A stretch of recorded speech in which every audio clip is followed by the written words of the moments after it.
welcome to Africa Say, where the take faith, but find out and have the conversation explode the art of thinking beyond the obvious. And today I have my special guest. She's the author of several books, and her debut book entitled At the Edge of the Jordan. What waits for us after life and why it matters, no other than Miss Leah Chrest. Welcome, Miss Leah, once again. I'm now. Like I say, can you please introduce more about yourself to the best Great. Daniel, it's an honor to be here with you. I am a little bit of everything. I can? I currently serve as a special education teacher as my daytime job in high school, and I support math and science classes. I'm a mother of two, a stepmother of two, a loving wife. And then in the ministry part of my life, I'm a lay preacher. I'm an author of two books. I'm a blogger. I teach Christian meditation and lead Christian meditation both at my church and through various online groups as well. And then I'm a podcast guest. So a little bit of everything. And my passion is helping people to find that inner guidance within them and to have the kind of faith and hope inside them that will truly bring joy into their lives. Yes. And thank you so much for sharing your knowledge and wisdom to the world. Miss Leah. Thank you. And hoping for more and more empowering books like this to come.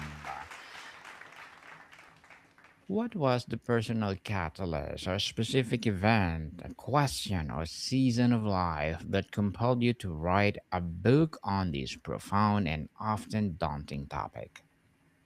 Yeah, so back in my mid 20s, I had what would be considered to be the Pascal's wager faith, which Mm-hmm. means that I believed that I might as well believe in God because when I believed in God, if there was a God, then I won.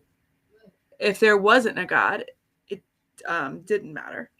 But if I didn't believe in God and there wasn't a God, according to the traditional faith that I was born into, I was hosed because I believed the church that I grew up in taught me that you go to hell.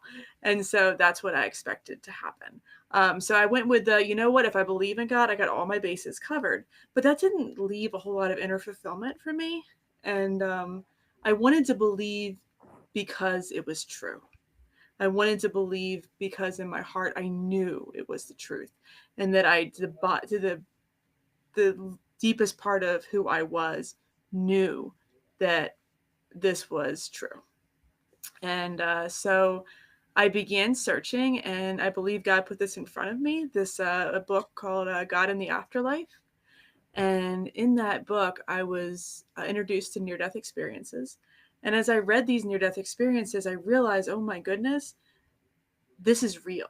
God is real. And God isn't what I was taught about in church. God is so much better, so much more pure, so much more loving than anything I'd ever been introduced to before.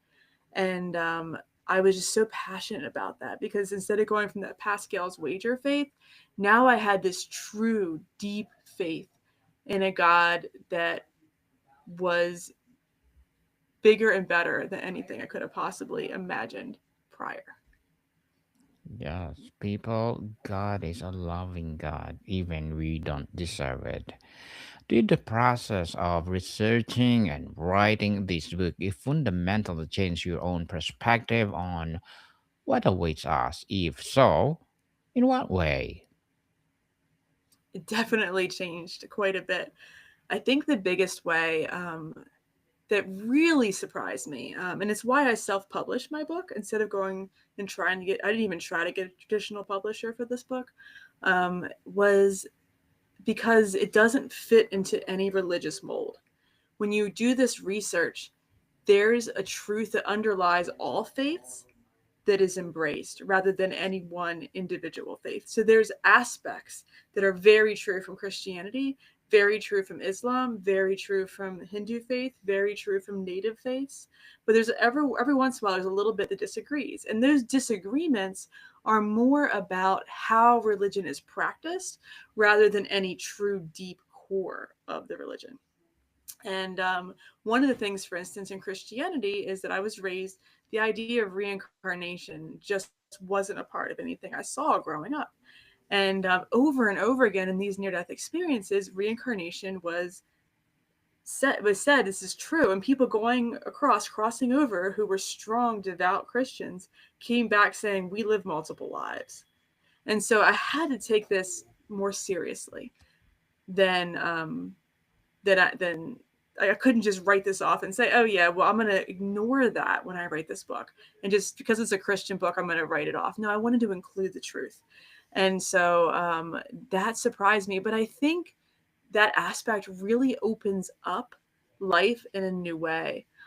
For instance, as you're walking through your life, we often get frustrated with people who seem to be making decisions, seem to be making choices that just don't make sense or come from a place of darkness or maybe ignorance, and we just can't understand it.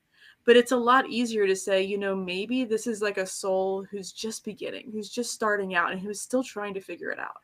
It helps us be more patient and more kind, and also more kind to ourselves, that we have so many opportunities to change, to build, to become this beautiful soul. So, anything that you make a mistake with here that you didn't do to what you believe you could at the fullest extent, you have more chances. That is not the most important thing I learned, but it was the most, I guess, opinion altering, life altering thing, and perspective altering, because it's something I had never seen before or thought was possible. But the most important things I believe that I learned were just the absolute unconditional love that God has for us. I mean, I think a lot of religions see God as loving, but also holding judgment in one way, shape, or form. And in near-death experiences, there is no judgment. The only judge we ever have is ourselves. And that, I think, is really interesting, that our greatest teacher and judge is ourselves. We see and experience our life once we cross over. All the good, all the quote unquote bad, and we experience those things from other people's points of view. So if you did something to someone else, you would experience it from their perspective, what you did. And that is the judgment, is when you see the effects of your actions and you learn from them. So I think that's the other really big piece that kind of shook me and woke me up a little. Interesting indeed, Miss Leah. In a theological conversation often dominated by historical male voices, how do your unique perspective and experience as a woman shape the question you ask, the comfort you aim to provide in this book? That's a great question. I think as a woman, I'm naturally slightly more nurturing. And I think about, God as a parent, as a father or mother. And if we envision whatever image of God that we have, if we view him as somehow less loving than the most loving parent we can possibly come up with in our minds, we've missed the mark. And I think this is a common mistake. And as a mother, when I had my own children and felt the love I have for them, that unconditional love, but no matter what they did, they could never, ever cause me to reject them or push them out or not want to be with them. That could not happen. And so having my own children shaped how I saw God. It was like, wait a second. Why would God ever cause someone that he loves, someone he created, to not be allowed to be with him? And so that shifted that. Yes, can we, just like a child can choose not to be with their parent, they can choose to isolate themselves. That's certainly possible. But God doesn't push us away. God's arms are always open. And I think that as a woman, I think that certainly impacted, how I view things and how I shape the message. The other piece I think is introspectiveness about life's purpose. And there's of course those big questions about what's the meaning of life. There's also how do I best serve? How do I become who I'm supposed to be in this life?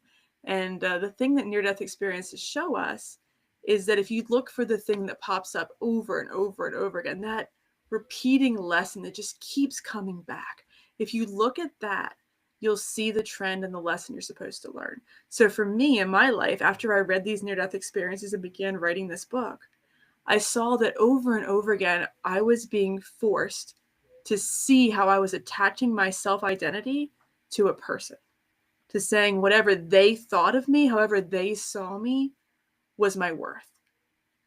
And every time I did that, it would backfire. And I'd end up alone and sad. And I had to keep doing this until I learned the lesson that my worth, my sense of value came from within, not from without. And that was what gave me that true peace. And so, whatever that lesson is, the thing that just keeps coming back and getting your goat again and again and again, that's what you're here to learn in this lifetime. And so, pay attention to it. Pay attention to it and be willing to lean into it. And trust, you've got guides, you have angels, you have so much help and so much love surrounding you. You're always cared for, you're always guided. Yes, ask for help and they will help you, especially your angels. Cool. Archangel Michael. And, well, for sure, they will help you. All of the angels. So, Miss Leah, the edge of the Jordan is such a potent image. Is there a Jordan moment in your life, a past or a present threshold of faith or surrender that deeply inform your understanding of this metaphor? Yeah, it happened actually after the book was published. So this is fascinating. But about again, this book was published one day before my husband passed. I didn't know he was going to pass away. It was kind of sudden.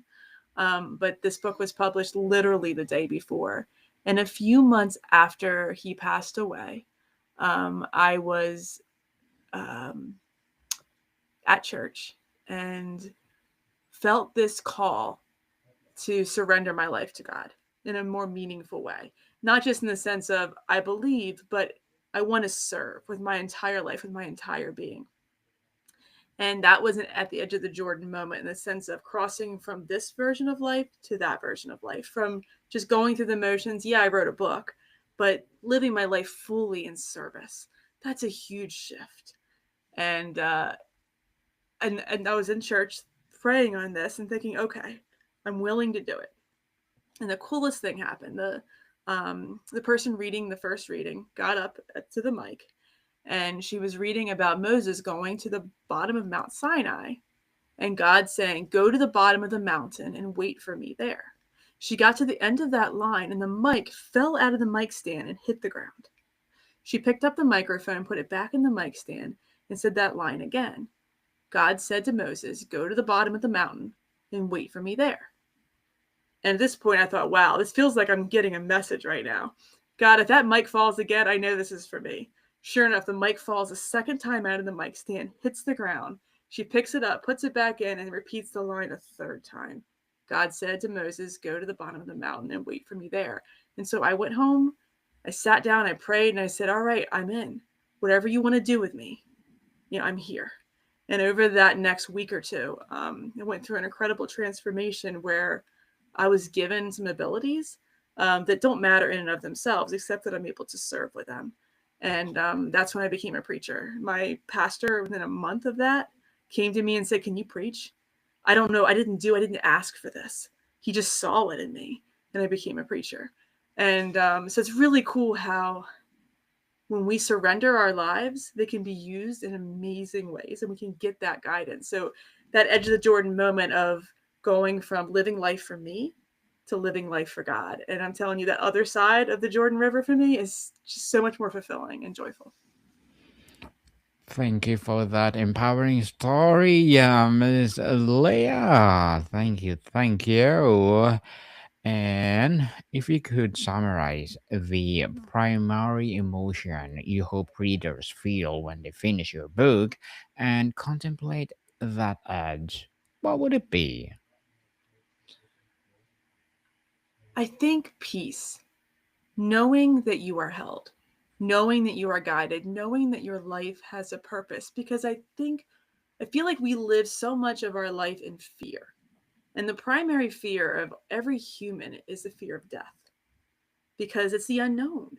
Crossing the Jordan, just like I did with that spiritual transformation, it's like, well, what happens when I surrender? Are you going to ask me to go, go to another country? Are you going to ask me to like get some kind of disease and work through it? Are you, what are you, excuse me, what are you going to ask me to do, God? Am I willing? And, with death, it's that even more extreme. What am I doing? Where am I going? What's happening to me? And that fear of death motivates and informs almost every decision we make in our lives. There's this underlying anxiety. And reading this book is what I hope will happen is that as you read through the story, and it follows a young woman named Ashlyn. She's a fictional character as she experiences her near death experience. And it includes every major element out of the 500 I read. So you get to experience kind of a giant NDE. Like if you had the ultimate near death experience, what would it be? And all the wisdom she learns and how she's transformed. And by the end of reading it, I'm hoping that the reader will get the sense that they realize that death is just an illusion. That what you're really doing when you die is you're waking up to your true reality. So people say it's like falling asleep. No, it's not. It's like waking up. You're already asleep.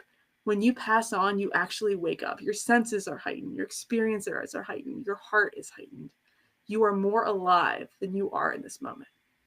And so there's nothing to be afraid of. And when we let go of our fear of death and fear of that unknown and fear of judgment, we are free.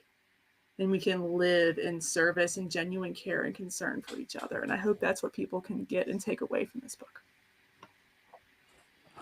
Yes, and thank you so much again for sharing to the world, Ms. Leah. How does knowing what awaits us empower us to live with greater courage, integrity, or love in the face of present day struggles, injustice, or fears?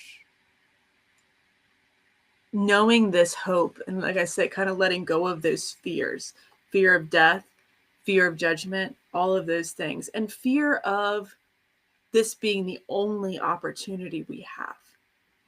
Every single person, every single soul on this earth is valued. And whatever happens in this life, it will be used for good. And we may not see it right here and right now. We may not see it in this lifetime, but it will be used for good ultimately. And I think we need to hold that and remember that. So when we see things going awry in the world, when we see our own life crumbling at times, because it happens, instead of saying, oh my gosh, things are falling apart, look for the lessons you can learn because we're here to learn. We're here to grow in love for ourselves and for one another and for God. That's the greatest commandment, right? Love the Lord your God with all your heart, soul, and mind. Love your neighbor as yourself. You have to love yourself first, and that means not holding judgment on yourself, but forgiving yourself, valuing yourself, seeing the beauty, the goodness in your own soul, and then extending that grace out to others, knowing that you are held forever. And so I think that just informs us so much, and we don't have to take everything quite so seriously. Yes, it's serious because it's happening, but also with this is not the end, and everything will be made right. Everything that happens can be learned from. We can grow from it, and we can become better and stronger as a result. Ultimately, Better and stronger. That's what God's want for us. And Ms. Leah, how do you distinguish between a healthy, joyful anticipation of eternity and unhealthy escapism that neglects our responsibilities in this world? yeah, I think so. This is interesting because as a studier of near-death experiences, I don't struggle with this at all. But I've talked to people, I know have some friends, and of course I've read all these experiences. Those who actually do cross over struggle with that immensely because it's so hard to go from this absolute perfection and pain-free and just beautiful existence and then drop into the body again. And the body's hurting and you have to deal with all the things that you deal with here. And that is very difficult. And I think what helps us to navigate that is knowing that this life does have a purpose. It's for our growth, it's for the growth of others. And so every single day, know that you are here for a reason. That when you, every day you open your eyes, is a day that God has a purpose for you. And it's purpose for your own growth and the purpose for you to love others and give to others. One of the things that's really cool that we see in near death experience is that we actually plan our lives out in advance. So some of the major things that happen in our lives, those major turning points, we with our angels actually plan before we come. Those things that we think are most going to help us to mature in the ways that we want to mature. And so when things drop, when things happen, you can, instead of looking at it like, I can't believe that happened to me, we can turn it and say, all right, what's the reason for this? What do you want me to see here? What do you want me to learn from here? How can I grow here? And that just makes it so much more of a joyful experience and a joyful journey. When we have a hard workout, right? It's challenging and we're sore and our breath is struggling, maybe our heart's beating fast, our muscles are hurting, but we push through because we know the end result is worth it. And the same is true of our lives. When we know that we're here to become stronger, we're more willing to endure the difficult things. And so having that perspective, I think, really helps. Yes, indeed. And before we wrap up our discussion for today, Miss Leah, I'm inviting you to please do listen to my other podcast, people. My other podcast, because my Abstract Casa is already in fifth season, Abstract Poetry in second season, and my book 101 review in fifth season too, Comedy 101 second season, and my Food 101 in fifth season as well. Geography 101, Love Letters, Movie 101, Music 101 our fourth season, Science 101, Sex 101 in its second season, and my baby podcast, Law 101, Mental Health 101, and Bible Versus 101. Please listen to them wherever you listen your podcast. So, Miss Lee, I'm inviting you to be part of my Bible Versus 101, and I want to know what are your favorite verses in the Bible? In every reader could remember only one core idea from at the edge of the Jordan. What is the single transformative truth you hope remains with them long after they close the book? Don't be afraid. It's also one of the most repeated lines in the Bible as well. Do not fear.